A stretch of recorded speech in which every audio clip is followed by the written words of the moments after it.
name is Griggs. I'm the UI tools lead at Cincom, and that's the date, in case anybody was confused. That's the date right there. Put it in their head. Cool with that. Should I go forward here? So a little bit, who am I? It's common to do in these slides. Let's see, I have multiple nicknames. The embellished one is self-assigned. It's sort of my take on combining biology and software programming and objects. A while ago, someone labeled me Lord of the Fries for a project I did. I haven't worked with fries in a long time, but it still seems to run around. I've been using this. I've been using what became VisualWorks since 1991, and I was one of the Hubbox beta testers back at a former employee, and now I do this. I've come over the years. So I've been using it for almost 20 years. I've been using this product. I realized the other day. That's a good long run. It's been good to me. I enjoy it. I'm also a big Lego fan. And does that show up okay, or is the color just completely washed out? It's black. Wow. It's not black on my screen. Oh, you guys are just missing out. I'm not going to worry about that right now. I'm a big Lego fan, and we need to tell a little bit more about ourselves. We love Smalltalk, but this is a Smalltalk balloon built in Legos.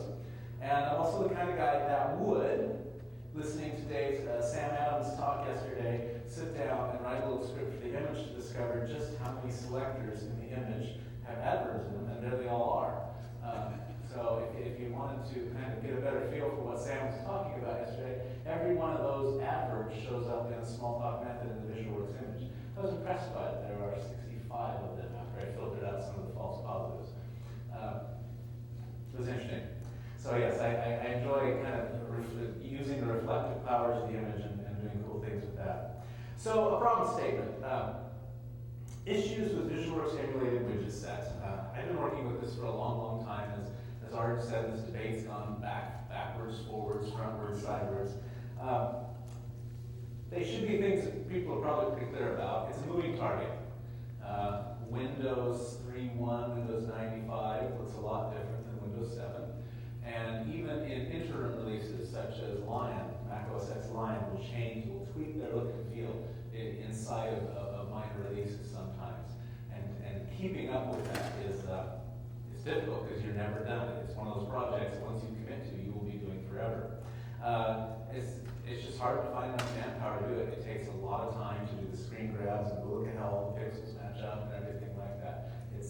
And we're at a point, at least given our current graphics technology, with anti-aliasing and blending and gradients and stuff like that, where it's gotten really difficult to actually just draw line, things like that to try and emulate it. So you end up doing a lot of screen grabs and things, but even then that's difficult because anywhere where you've got anti-aliasing on the edges, you've got to worry about what the background color was and fold that back out of it. So the composition makes that really tricky. There are a lot of big systems using this stuff, and a lot of people, a lot of education on how to do it. So this creates a sense of, you can't just start over again. There's a whole bunch of people doing a lot of this stuff. It would be bad of us just to throw it all away. So that's a problem statement I deal with in my job pretty regularly, and this talk in some ways is about me trying to wrestle with some of those issues. So anatomy of widget. This should be pretty classic stuff, but I had fun using animation. So in the beginning, somebody came up with the idea that we should have views, and views draw things. This was a pretty good idea. And then, since I just have to do this back here like that, pull it backwards. They said we should have a controller. Now, MVC has been around in many patterns, but in the VisualWorks idea, the idea with controllers was that they would deal with pesky users. All your events, mouse events, keyboard events, this was the object to deal with them, the view would draw them. And for this to work out, they had to get really, really friendly. And if you ever spent time going up and down this code, you know this. They have references to each other, but it doesn't stop there. This is like the ultimate marriage. Generally, we believe in encapsulation in objects, but pretty much these two objects pretty much open their guts to each other, and they're just constantly talking back and forth. And I don't know which one. Never mind, I don't need to go there. We can make gender jokes here, but that would probably get me in trouble. But tons of crosstalk, and especially as you get to a complex widget, you find that it can be kind of tricky to determine who's really doing what work where. So we have these two objects kind of trying to collaborate and cooperate as one. And this really was the idea. This was your idea of a widget. So we drew a boundary around these and called it a widget. But then to complete the triad, of course, we have this model thing that had to drop in. And you're all familiar with the ideas here. These two things we're supposed to know about it. And then there was this magical dotted line, which was, it was this facade where you were supposed to pretend they were separated. Now, in reality, if you looked at, there was a line in the original S-Unit runner that Kent Beck wrote, which was just completely cool. It was like, model dependence, any one top component update, or something like that. True to me, and Kent had put in this comment, was, why do they let me do this? Or something like that. So there's this illusion, and we do have a direct reference between the model and the view, but there's this illusion that you're not supposed to go there, you're supposed to pretend it's not there, and we use the change update mechanism, or the announcement mechanism, or some sort of, we're going to pretend that the model doesn't really know who the view is, and we'll treat them as separated. And this is, this is a great idea, of course, separating view presentation from model. We're all familiar with that. Past that original idea of the simple MVC triad, there was kind of a sequel, a stage 2, that happened over the years inside the VisualWorks environment. So we moved this aside, models were not the important part, that's still there. We had these things. This guy showed up to the party, a layout wrapper. And the idea was, we're not going to let the view know where he's at on the screen, we'll let the layout wrapper do that. We'll add something to the view tree above him, and he'll determine where he's at and how he should get positioned and all that kind of stuff. And just for fun, though, you see that subtext area, so sometimes I kind of like to play in the drawing sandbox, too. So layout wrappers sometimes put borders on things and other things like that. Not always. So sometimes we have the view's job of drawing the widget being ripped off a little bit by the layout wrapper, but that was, in some ways, that was a good thing. But it didn't stop there. Apparently this was a good idea. And when we needed some, when we got beyond Object Studio or ObjectWorks 4.0 or whatever, we needed, more complex widgets. We wanted things like enablement and stuff like that. So we had another wrapper, and he did some generic stuff like disablement, enablement, visible, and stuff like that. We didn't put that down in the view. And it was just good to be a party, so we threw in these guys as well. For some reason, controllers didn't want to deal with, long-running mouse events, such as mouse dragging, and things like that. So we threw in these temporal objects called trackers. Now, those who know me know that I have a serious distaste and suspicion of any object class that ends in ER. Notice what happened there. So this is where our widget now, but it wasn't just the widget here. There was another part of this story here that I find truly fascinating. It was that Vue decided it needed to have kids, and it needed to have lots of kids.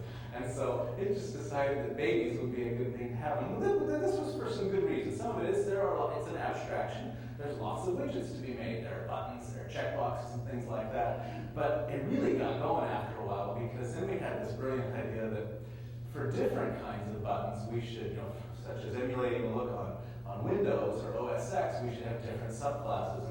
And so if that seems a bit excessive to you, actually in my image currently there are 109 subclasses of Vue, and with varying levels of abstract. And that isn't even cover all the widgets, because some are subclasses of composite part. So I put 109 bubbles up there, just to see if could really deal with animating all those drops. That wasn't the end of the story, because remember, Vue and Controller, they're good friends.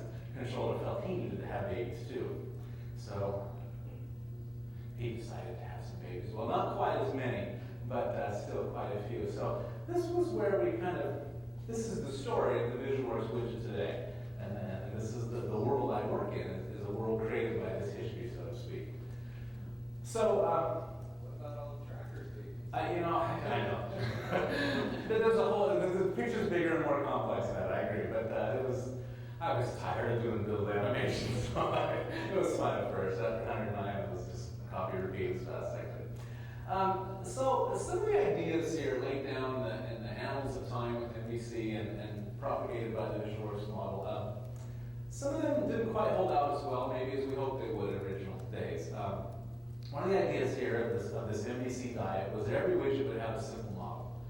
And over time we've learned this isn't always the case. You have some widgets that do have one model. Think of a checkbox, and there's a Boolean value model behind it, and you update it, updates, or a number field. These worked well. But there were others that either didn't have models, such as buttons, and a new user to VisualWorks is going through and discovering the button has a model and realizes the pluggable adapter on a a value model, ends up scratching his head as to why is there a model here at all? Isn't it just a quick thing? And then we had the opposite. We had things like selection and lists, where the model wasn't comparable. It wasn't just a matter of sequence. It was really the fact that the view needed 2 or 3 models. It needed to know what the selection was and need to know what the list was. And we weren't entirely consistent with that either, because while we did that there, we made up special models for that widget. We didn't do it for text field, which is a lot of the similar type of thing. It's a sequence of characters and it has something selected in it. But we just stuck with one model there and we didn't worry about the selection part. There's also this big idea about the value of shared models. They are valuable, and the ultimate demo here is that you take a slider and an input field, and you have a value model with a number in it, and you point it at the same model, and it's such a cool demo because you move the slider, the input field updates, and things like that. And then there's really just not that many more. There's really not that many cases where we double link models to multiple views. It happens. I'm not saying it's not good. I'm just simply saying that this demoed well in practice didn't turn out to be used all that often. Interchangeable controllers. The idea with having the controller separated out as a separate thing was that you could swap in different kinds of controllers for the same kind of view. In reality, about the only pattern we've ever used that for is to put no controllers on things so that they don't interact at all. But that's kind of ironic too, because that's kind of ripping off part of view state. In the original days, that was okay. But as we evolved our feedback there, we thought, not we, but everyone, said if you have a widget that can't react to things, you probably should draw it differently. So we have state about how to draw the widget, essentially represented by the type of the controller class. So even then we had some crosstalk there between those two. And other than turning widgets off, we really didn't do much ever with that interchangeable controller idea. And then we had the subclass views to render different looks for the same widget. Now, I have a friend who shared with me something that was shared with him. A friend of a friend said, I'm going to make sure I say this right, in a single inheritance like Smalltalk, when you play the subclass card, you better play it wisely, because you only get to play it once. If you've played the game of Rook, anybody played Rook here? You know this game? You know this card, the Rook card, or if you played Hearts and you know the Queen of Spades, what she's all about. These are very important cards, and you get to play them once, and it has a fundamental meaning when you do. And once you've played them, once that card comes out, it changes the game. So this has implications for what you do once that subclass card has been played in the widget hierarchy. So this kind of affected where I was sitting at about, half a year or so ago with this, and some of the things we wanted to do. So we began kind of evolving, I began evolving kind of this project, and had a whole lot of things I kind of wanted to do, but I knew I couldn't do them all. So the first one was that I wanted to get out of the business of doing screen grabs and trying to emulate how things look. I wanted to find some way to have some operating system external resource do this job for me. I wanted to be incremental on and off. I knew from past experience that we couldn't just kind of do this big change for everybody. That would be a big problem. And that meant we needed to grow it in place. And I needed to be able to work it, and I needed to be affected by what happened with it. I didn't want to rewrite everything. That has obvious implications that are mostly negative for us and for our customers. I did want, if you go ahead and change the alternator on your car and you see that the belt is cracked, you fix the belt. You don't just stop there. So there were ways to achieve the drawing part simpler than what we try to do here. But I was also interested, if I'm going to be working in here, doing work to address at least some of these issues. And like I said, I want to play this subclass card a little different. So we went after, had a new kind of widget. Now, we started with a widget. To be honest, there's not even a class currently called widget. There may be someday, but at this point, we just wanted to say, here's the basic idea. We'll worry about creating abstract classes as they become obvious. We won't go off and make a big framework and then try to figure out how things work in it. But we started with the concept of widget, and then we looked at what we wanted to do. We said, we're going to manage our own state. We're going to get rid of those state wrapper type things. We think that a button should know if it's enabled. You shouldn't have to go chasing the sub wrapper to discover that out. It's not the Boolean. It's not complex. It's not going to hurt it. Models, we said that, this is kind of interesting. We think that the model view idea is good, but we think that sometimes there are things in the VisualWorks system where it's too calcified and too dependent, where we have problems with people who need that model. It's like they can't think about a widget until they thought about a model. And sometimes it doesn't work so well. Consider, for example, a checkbox. Nowadays, you see checkboxes are usually on and off, but sometimes in some UIs you see checkboxes that have a partial indicator. Well, now you don't have the Boolean value model working so well anymore. We didn't want to be tied so directly to our models and those interpretations affected what the widgets could do.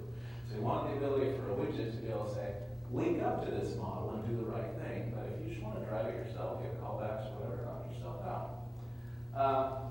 This was a pun. We decided to meet the framework halfway, basically. Said, boy, if we get into layout wrapper, that's just a whole lot of stuff there. Another day. The managing project scope, you pick the things you think you can do something about, and you punt on the other things for now. So we said, we'll keep putting these new widgets in bounded wrappers. And if we have to do any sort of compositing inside our own widgets, we'll do the layout ourselves. We won't use layout wrappers. So if we have a button and it has children, we're not going to use layout wrappers for that internal, but outside we'll stick with them for now. Don't need those stinking controllers. Put Cheech and Chong on my head when I say that. We said, widgets nowadays, the idea of having a separate controller to deal with user interactions isn't really where it's at. So I think we can just do that in terms of the widget. There was a little side hint there. When you do, when we work with HTML or any sort of web technology, you can take just about any widget specification, put as many attributes as you want on it for your own personal application purposes. And one of the nice things that was already done here is we had an arbitrary properties engine on visual part already. So we use this a bit in these. We said we'll take advantage of that when it makes sense. If you want to put hints for how to draw this or something, we've got a place you can stuff your own instance-specific metadata on a given widget. But when it came to drawing stuff, this whole diet about fattening the widget up went the other way. We said, we're not going to draw. Somebody else can do that. So our strategy for drawing things was to use a strategy pattern, basically, or a policy pattern. We said we'll take an object and we'll delegate all the drawing routines to that guy. And he'll do the painting, and he might even do some queries to help inform layout. How big should this button be in this? Well, if, for this given look, I need to take the label and then add 12 pixels around all the edges or whatever. So let him participate in returning values based on the widget that help with layout or other queries, and we can display. But the important part is that he is stateless. He's completely stateless and reentrant. This really is. This is very un-object-oriented in some ways. This is an object-oriented says we want also object and state. We said no. In this case, we want complete statelessness here, so that you can have all that state remaining in the widget, and then we have different pluggable policies that don't carry a bunch of state with them and have to require rebuilding. In the current VisualWorks thing, when you reboot on a different look and feel or change chameleon look and feel, you have a problem because a lot of the state about how to draw things is embedded in the widgets, if nothing else in their class type. And so you have to flush the entire view tree and hope that you can rebuild it the same way you rebuilt it initially. Hope that any hooking up you've done a widget since then can be repeated. This is very problematic. We said if it's stateless, we don't have that problem. We just replace a different set of functions and away you go. And this allows us to change flows on the fly. We can have a widget that likes to be fuzzy and red, or one that likes blue and angular is all cool, or my favorite one. They really shouldn't give me tools like this. I really just have so much fun. Widgets just playing at you. So a couple more ideas about these scientific thingies. I said they tend to be large, flat collections of methods. Both the Windows one and the OS one, so they're just big function objects that look like DLLs. They make you feel kind of dirty when you work with them, I'll be honest. But at the same time, the results we get are kind of cool. They have these, they have a pattern for displaying things and for querying things. We have DNU handlers that deal with those. And this is nice for as you're beginning to develop a new skin. That way the thing works. It just starts emitting, well, you need to implement this method, this method, this method doesn't crash and blow up on you. Nice thing also is you can customize them at any level. You can put them in at the window. A view will walk up the view tree to its window and say, so what skin should I use? And he'll go out and get the current setting. But if you want to have a skin just specific for a view, you can put it on it via its skin property. And so you can have an instance-specific skin. You can come along and say, well, this one button, we want to look different. We don't care about the look and feel or anything. We just want it to look this way, or we want to use button. And so you can make your own limited skin that just does the button API and attach that to the button via the skin property, and voila, it will draw that way. You don't do that on the fly. You don't have to worry about having to make new classes other than skin or there or anything. So the first one we did was what's called UX theme skin. UX theme is the Microsoft technology that they use to skin their own UI. There's a big irony to me here that the operating system is accused of closed-mindedness and all that kind of stuff. They actually have what I consider the best skinning technology of all the platforms. This was done originally for Windows CE, so the Windows CE could look a little different than Windows. They want to use the same thing but tweak it a little bit. And it is just a big re-engined sort of function. It has some basic services for drawing a given widget in a given square. You can make queries about sizes, so you see kind of some similarities between what we mapped up into the Smalltalk world. They take all their states and dumb them down into a class, such as button, and then different types of buttons, such as checkbox, and radio button, and other buttons. And then they have all these different states. It's a press, it's a hot, or whatever. Some maintenance issues that, with this, though it does mean it's close, but there are new states that show up from operating system. A lot of the stuff just works. Like when we were doing scroll bars, it turns out that there were new states added from Windows 7 that weren't there in XP, so we had to deal with that. It's not a complete slam dunk as far as just draw this button here with this state in this class. You still have to deal with the fact that as they evolve these, there's work to do. And it doesn't work with the Windows Classic experience. We figure if you're wanting VisualWorks to look like the Windows Classic experience, you're not really interested in anything we might be doing with skins anyway. Your whole statement is we want it to look like it used to, not like anything new. I was going to show a little bit of this, and I just realized that doing this with the trackpad could be interesting. I had disabled my mouse there. So part of how we do this. So, we wrote a little app that allows us to look at all these different things in the state table here, and I can go and I can look at tab body. And this allows me to pretty quickly kind of go through and figure out how these map to things I'm seeing in the UI. And here's a top item. So this is how I take this and then figure out what pieces to draw on the screen where, use something like this. And so the result currently, this will be pretty underwhelming to some people, and I don't know, to people like me, this is kind of cool. It kind of depends. Some people just don't notice this stuff, and for some other people, it just really grates on the nerves. So this is the current Windows XP look here. And if I turn this Use Skins on, then we can say Apply, and I'll open up another settings manager side by side with it.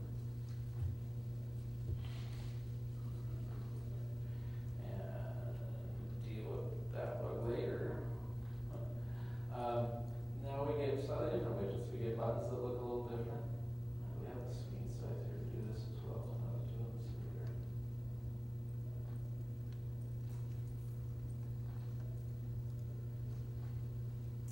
So for someone like me, when I see these buttons at the bottom, I go, oh, thank you. That's different. That looks better. When they hover over, I see the gradients and alpha and things like that. Other people don't notice it as much, and if you don't, that's fine. You don't have to get excited about it. For me, it's cool, but I recognize what it is. And the scroll bars the same way. I pick out on these things really quickly, even the checkboxes. So it does it there, but then the cool thing, let's see if I get this right,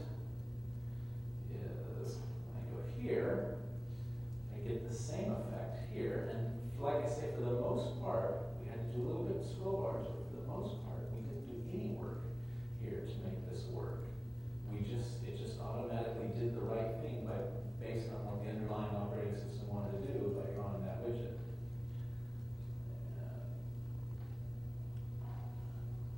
And in this case, you won't see it very well. The UX, the XP current skin, took a lot of time. I remember when they did it, but it's actually done pretty well. So you actually don't see that much difference. The buttons you can tell the gradients on them a little bit, but in this case, you don't see much difference. But as far as moving forward to Windows 7 or Windows 8, when Windows 8 comes out, it means that other than making sure that we don't have states that have gone out of use, pretty much good to go, and I don't have to do any work. And that was a big part of where I wanted to get. I didn't want every operating system to screw us, because every time it happens, this is what happens.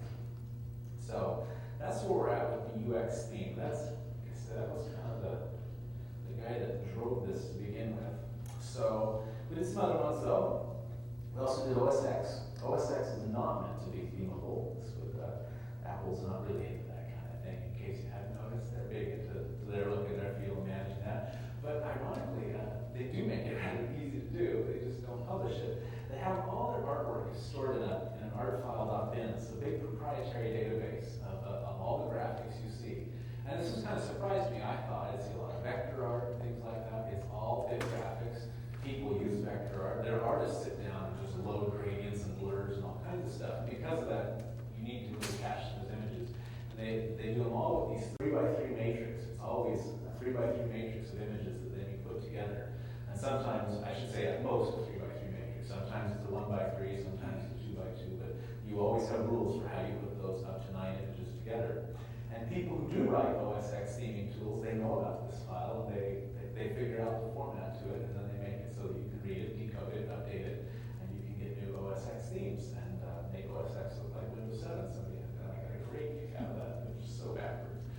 So what we do, though, is we also know that format, and we fetch those and cache those and display them as we have to.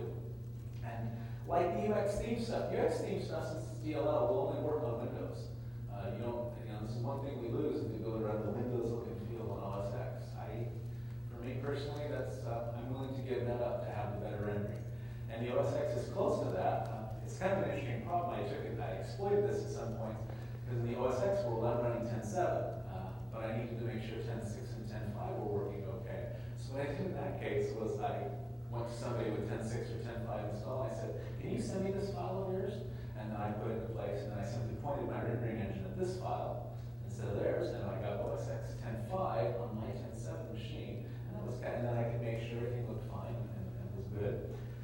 Again, similar maintenance issues. Apple changes stuff in there. You may have noticed if you're using a 10.7 machine that they decided that scroll bars just need to be fundamentally rethought. And so all the old entries for scroll bars are going on in the new database, and we have to fork based on which version to get the right set of graphics out of there and do the right thing with them.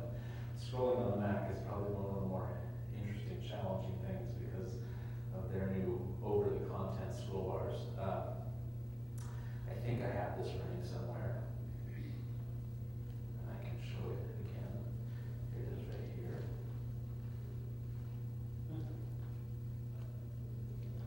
It's doing resize as well as the others. We have a tool here that I use as well, and so I can inspect this. This is all the artwork that's in that file. And you go down and drill into them. Here's what did it say it was? This is the push button active for texture inset small graphic, and I can look at that graphic. There it is, and I can go through these and find which ones I need to put on the screen where how, and they're all there, and they're alpha blended. It does all the work for me. I just have to draw them in the right place at the right time, and it just works as I move from operating system to operating system. Other than the maintenance issues of making sure the entry is the same, I don't have to do any work there for push buttons or anything. Apple changed their push buttons. They used to be the round toothpaste blobs. 10.7 has more of a square, flat little pill or something. It's similar, but it's different, and I didn't have to do any work to make that work. So this is what we used to get with the complete emulated, and we say CN supply. Do this again. Here we go, this one. Why am I getting a control click?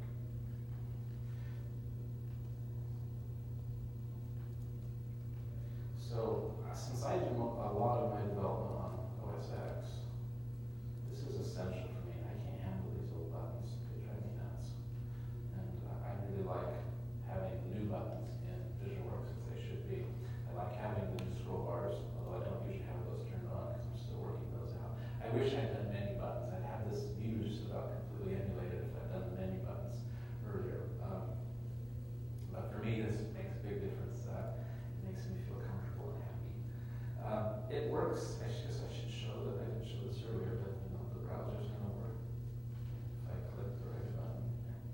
Browser has it. The workspace has it. These are all working with the skin stuff loaded.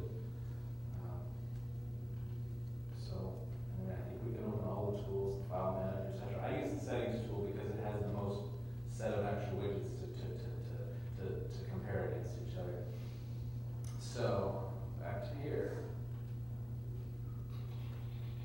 So GTK, Linux users, boy, they like GTK. Following is my impression from my studies. Somebody's welcome to come and say, no, you're wrong. It's like this. I'd love it if someone would, because my impressions of my studies haven't been so positive. GTK is themable, but not so reusable, unfortunately. They use multiple C library theme engines. You have like 14 of them. Everybody can write their own C library. And each has its own resource format for graphics and things like that. But the widgets still do most of the work. It's actually pretty limited what those theming engines do for them. The widget still says I'm going to draw a line around the button or a border. And so the ability to just completely redefine how a button works inside GTK really isn't there. This was hugely ironic to me that Microsoft was the easiest one, the most flexible, and the Linux world, these are the people that gave us Sawfish, the window manager that could launch the space shuttle, couldn't make something that was more flexible and reusable, and I was having so much trouble here. Good news is we can use something like this as a fallback. So I sat down about a day, whipped up Basecamp, which didn't have any platform books other than the Cairo library, and I didn't finish it much, a quick prototype. Let's see if I can find the VMware window here where it's at. Did I not?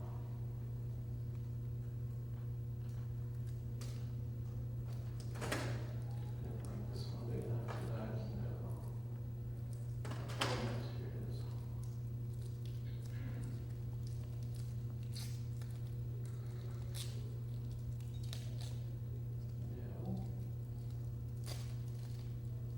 Let's come back to it. I'll look this after here. So I did a Cairo look and feel real quick, and I did it off when I used Mint, and I just took KDE look and feel and cloned it as best I could. It took me about a day, and I had something that looked a whole lot better on Unix than our current motif look. And I will find the VMware session that resized itself somewhere in the building after this. So the status of stuff, like I say, you can turn it on and off. You saw me do that. It is loaded in the 7.9 build. You don't have to load anything. It just is in there, so it's part of the release, but it's not enabled by default. Let you turn that on. We've done the simple widgets. We wanted to start small and work out kind of some of the more fundamental issues first of all, such as how to get state wrappers working, or how to work in the same world without state wrappers. And then we decided we should do something bigger, and we probably made a mistake here, I think. But we'll chat it through. We said, let's go with scroll bars and scroll panes. There's lots of scroll bars I love, and that would look good if we did those. This has turned out to be much harder than I thought. And it's, it's very much a feel your way through. It's not so much making the look and feel is hard. It's how to make it work inside the existing system without breaking everything and blowing and requiring customers to rewrite and everything like that. That's the hard, tricky part, finding that right balance. But we'll see. I hope to get something working for scroll bars in the 7.9 build, so that's there. It's very much a work in progress, though. For this to work, really what we need is I use it every day, so I'm comfortable with the fact that the IDE runs well with the skins enabled, because I don't ever turn it off, and I use it under all the platforms. So that works well for me. The question is what tricks and what things have other people done in end user applications, and unless we start, we need some feedback to find out. I turned on skins for our application, and this blew up because we were hoping we could always do this, and we need to arbitrate whether that's worthwhile to address or not. From a roadmap point of view, we're going to sit down and do some more simple widgets after we get the scroll bars done, sliders, combo boxes, and then we'll start working on some more complex ones like tab controls and lists. Lists and text editors are actually interesting because we actually don't have different subclass views for those at this point. You get the same list widget for all look and feels, different borders with the same list widget, same as a text editor, but we probably need to do some stuff there. And then you get into this general borders problem. How do you border things with platform look and feels? And it's an interesting problem nowadays because borders themselves have got interesting. On Linux, if you take a list, a scroll list, the border goes on the inside, so on the list, not around the scroll bar. But on Windows, Apple just doesn't even put a border there anymore, and Microsoft feels it should still go outside like it always used to. Linux wants to have 3 buttons, and Apple wants to put the content right over it. So you have a bunch of interesting problems. Windows 7 thinks that when you hover over it, that border should highlight. So that border needs to be very much an active thing, not just a dead wrapper. So there's some interesting challenges that I have to work out, which is borders in general. Some challenges here, a couple of challenges I've dealt with so far here. I wrap up here. One of the nice things is that I haven't had to change hardly any UI code. We worked hard, I blew up a lot of images, but but for the most part, other than there was some truly nasty UI builder code that generates the error notifier window, and I mean truly nasty. Every anti-pattern that existed was in the same method. It was in there that we had to tweak it, still using UI builder and doing it all programmatically and stuff I would never want to see done, but other than tweaking it slightly so that it would work, we haven't had to change anything else throughout the system to make it work with skins. That makes us hopeful. One of the ways we did this, one of the biggest problems was all this component app, widget stuff that people do from their application model code. We did this because we took out the widget state wrapper, but component app is smart enough to return something that is still API compatible with those. Always come back there. We either get the widget state wrapper if you're interfacing with, it can be a mix of widgets, or you get one of these widget state facades, which is basically a temporary object that knows how to talk to the widget and then present that same API to you, so that you can still say, UI builder, widget app, whatever, enable, disable, and do things like that. When it comes to self-surgery, this is like trying to change your engine while driving down the road. If you screw scroll bars up, you will hose everything fast. If you screw text up, you will hose everything. This is probably the singular case where in some cases, the classic Smalltalk live code system and the, what do we call it, the removal of the compile run cycle actually can work against you. There are times when I thought, I would just like to push a compile button, start it up, if it blows up, go back and figure out what. But because we do it in the self-surgery mode, it actually does. It's one case where it's both good and bad. It's not as beneficial in this type of task as it is for other application development because you are messing with yourself. Use a lot of conditional tricks like input state, default shift down, everything I put in, first thing I do is put a hide on it like that. Well, let's do it if I hold the shift key down. That way it doesn't keep doing it all of it does. It's a good way to get hundreds of error windows fast. This classic, on error, just keep going. And just log me there, just charge on. I use a lot of that. And you publish save often to deal with this. The complex widgets are a challenge as well because when you're replacing these 4 classes with a single class and you have to deal with some polymorphic things, that's relatively one thing. But as you get into the complex widgets, you get into the ways they all interact with each other. And as you're trying to do this, that's beginning to raise interesting questions about how far you can go with that. We'll keep charging forward. The scroll bars, like I said, has been interesting there. We'll see what happens. The scroll bars are very intertwined with scroll value models and border decorators and stuff. So our approach there, one of our approaches has been, let's just replace border decorator with a new kind of border decorator, and we'll see how much mileage we can get out of that. And text stuff. At some point, we want to be able to display text with the platform as well, so that you get the correct font, the correct underlining and shadowing, or whatever they want to do for a button. We let them do that. And that brings us to this classic questions point. 9:59 is almost lunchtime. Any questions before we go eat? Yes, Chris. You knew I was coming. UI painter, so it seems in our world there's a lot of people who will design their UI and they'll do it all programmatically. They've sort of just given up on UI, or not given up, but they just don't use UI painter. And then there's the other camp, which they'll do all their layout in UI painter. And in terms of that tool and its evolution in Cincom, is there any work being done there? Oh, yeah, there's work, but it's, not necessarily addressed by this, I guess. So everything you painted with UI Painter works here. All those windows still come up. But inside of this project scope, no, that didn't. We chose to not go to the whole issue